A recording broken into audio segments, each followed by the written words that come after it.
So here's a quick backstory of how I went from getting complimented non-stop to where I'm at today, having to lose a few pounds or whatever. The quick story is your boy was eating in Mexico and he was eating very, very well. Now, it was my first time going to a resort, so I decided let me do my first ever cut just to prepare for it. I don't know how to say this humbly, but I was getting stopped like every second. Like, I felt like I was famous. People were asking me if I'm in the NFL, telling me I had the best physique on the resort. It was just crazy. And to think I did all of that without counting a single calorie. And maybe I would if I could, but honestly, I just feel like I constantly overeat and underestimate my calories. And I just can't stick to my diet. But nonetheless, I got my weight back up, so I've got to do it again.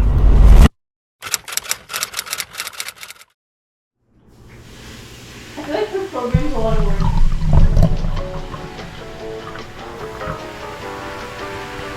I don't know anything about like rice and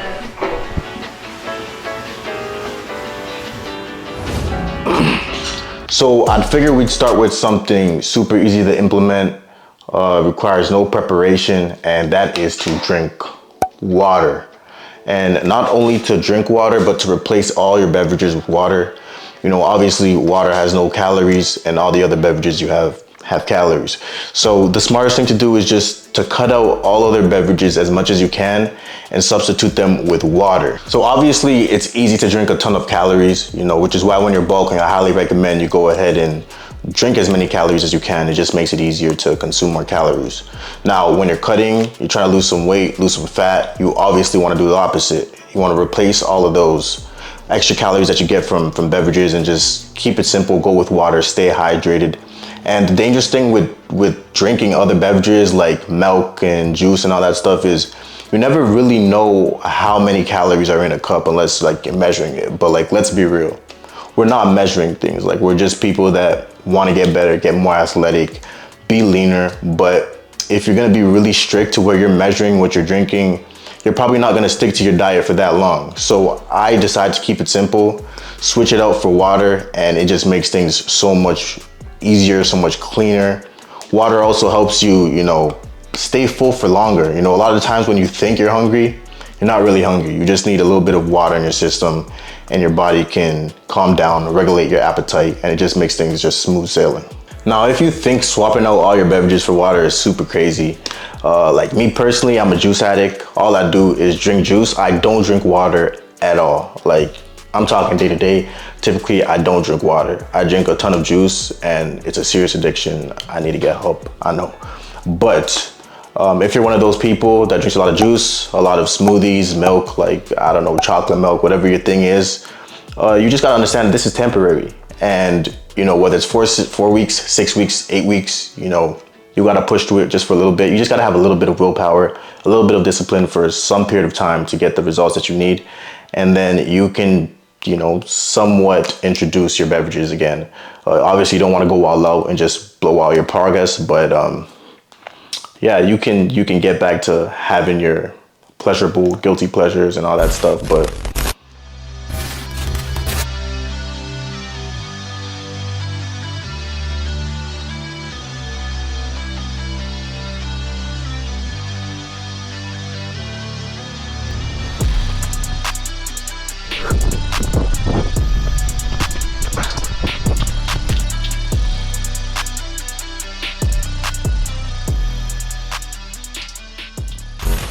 my second tip would be to go ahead and implement some sort of movement into your routine, whether it's sprinting or walking, either or, honestly.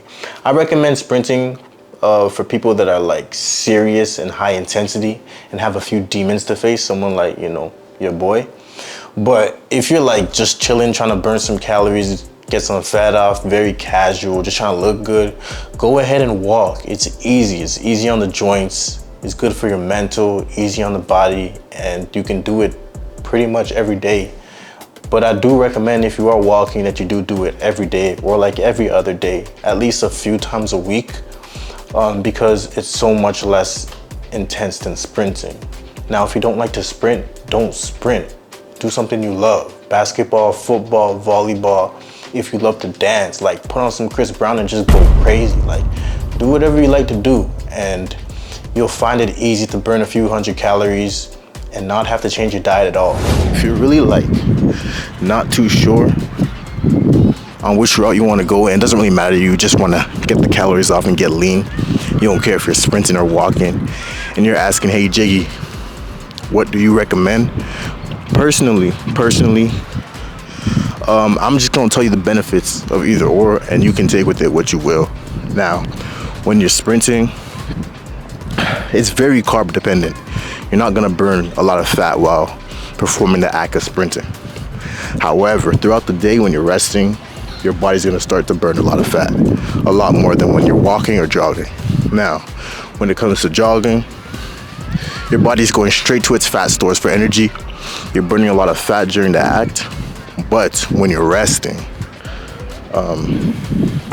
you're not burning that much fat, to be honest. So between the two, hey, just look at the bodies of famous sprinters, famous joggers, and compare the physiques, and that'll tell you which one will have you looking leaner and looking better.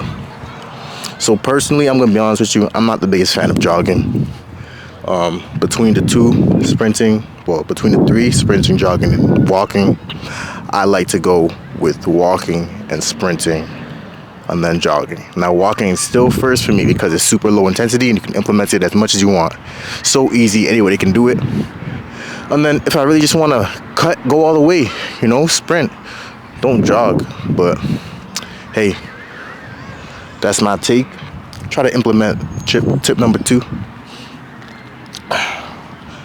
I'm trying to catch my breath still. Try to.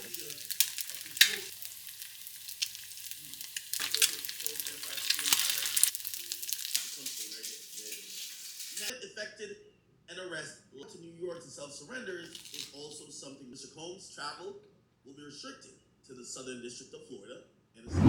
Now, I'm not sure about you, but a typical meal for me is, something like mainly carbs, pasta, potatoes, rice, and then a little bit of protein, whether that's fish, beef, or chicken.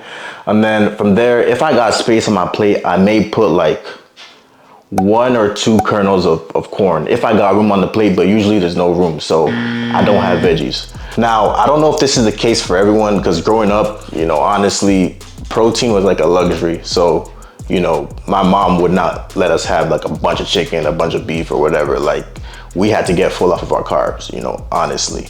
So I know some people may have, more protein than carbs or whatever the case is, but essentially what I want to get through in this point is that protein is now going to become the star of the show. It's going to become the majority of your plate. Now, it's going to be protein followed by veggies and then a little bit of carbs. So that's the order you're going to try to, fill up your plate, and you're going to try to stick with that. Now, the thing with protein is it's satiating. So they say. Now, personally, I'm going to be honest with you.